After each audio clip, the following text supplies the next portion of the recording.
Tento Paul. Paul. Yeah. おいしょー。これが最高ですよ。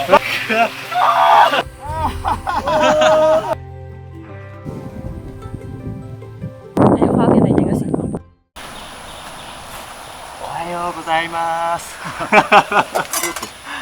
開けても大丈夫ですか。おはようございます。おはようございます。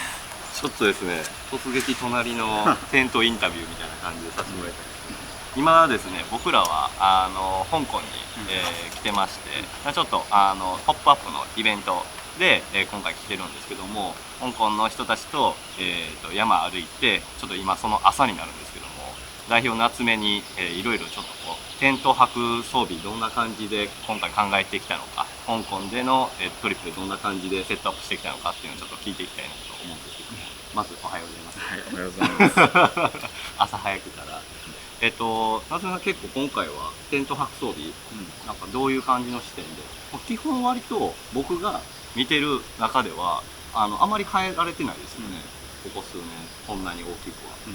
大きく変えてなくて、あとまあ出発もバタバタしてたから、なんか手短にあってので、もう変えずにっていう感じで。それもなんかずっと同じものを使い続けているもののこう安心感みたいなのを急いで用意してたとしても使い勝手分かってるっていうのはなんかいいですね。いやすごくいい。やっぱりそれを使うことによって得られるね快適さであったりとかさ、シンプルさであったりとかも分かってるから。確かにそうですね。今回結構暑くも思いましたけど、なんか寝袋とかどうでした？寝袋はまあいらなかった。今回何用意してたんですか？スライド200。日村スナイプスライド200、めっちゃ軽なやつですよね。だけどまあこれもすごい暑かったから、これで 300g ぐらいでしたっけ？350ぐらい。あ、そうなんですね。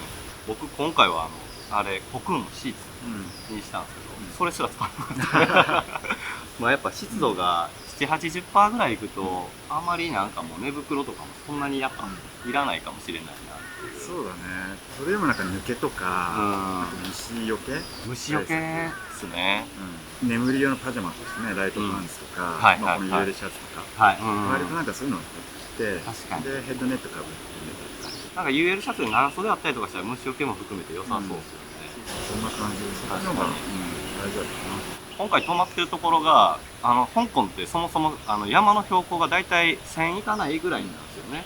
その分やっぱこう日本のすごいこう低山の天白に結構こう近い感じで、標高も上げなかったらあんまり涼しくもならないからそういった点ではね、今のこうレイヤリングで割とこうウェアリングのところだけでなんかもう寝れちゃうかなみたいな。ちなみにシートとかも今回はなんかまあ場所もよくわからないし、そこまでね軽量化するのもないから、UL パッドのプラスの方、UL パッド15の S のプラスの朝起きたら周辺がアリだらけで。アリだらけとかもうアリの巣ができてた。気づいたら。いやすごかったよ。だって朝起きた時にサコッシュなんか大体必要なの全部入れてるのね。なんかメガネとか何しろ全部でサコッシュがなんかこう土でこう漏れてて、なんでサコッシュが土に漏れてるんだろうって。でまだ暗いから分かんないわけ。で取ってパンパンと測ってこうメガネかけたらさ全部アリだった。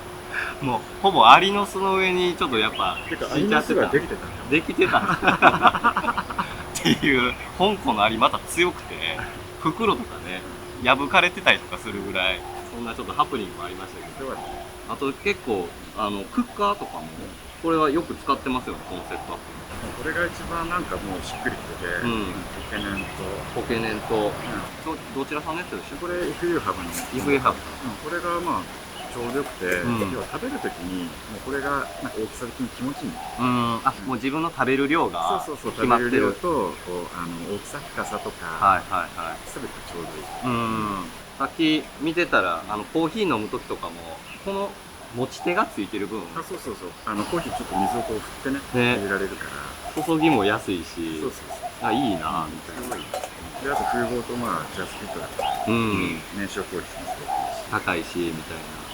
これも本当ずっと長年使ってますよね。もうこれ一択ぐらいになってる。ほぼ変えてないですもんね。変えてないね。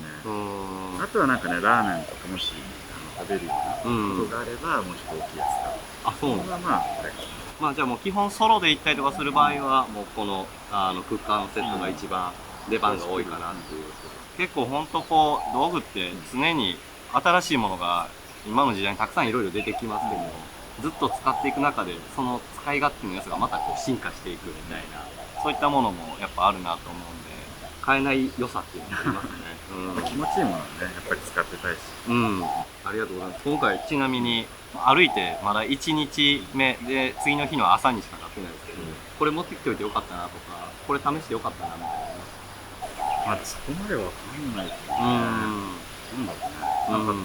そうですね。僕はやっぱ着用してた DF がやっぱ良かったなと思いました。ああ、そうだよね。湿度、こんなに高かったら、やっぱちょっとこうメリの他のスタッフが着てる、ハイカーが着てるやつとか見てたりとかすると、滴ってたりとか。冷や汗だったね。だから汗の量半端なかった。汗の量がやっぱ半端ないですね。やっぱどうしてもやっぱ DF の方がその乾くスピードが速いんで、テント場についたりとかした時のその運動量ないタイミングで体の熱が下がっていった時の乾くスピードとかもやっぱ速い分、快適度やっぱ上がるなっていうのとか思いました。自分もまあ試作品のね、ベースヘア試して、それもすごい快適だった。あ、本当ですか。それもちょっと楽しみです。じゃあ交互期待ということで。はい、じゃあちょっと朝からお邪魔しました。ありがとうございます。ありがとうございます。じゃあ2日目も楽しみましょう。ありがとうございます。よろしくお願いします。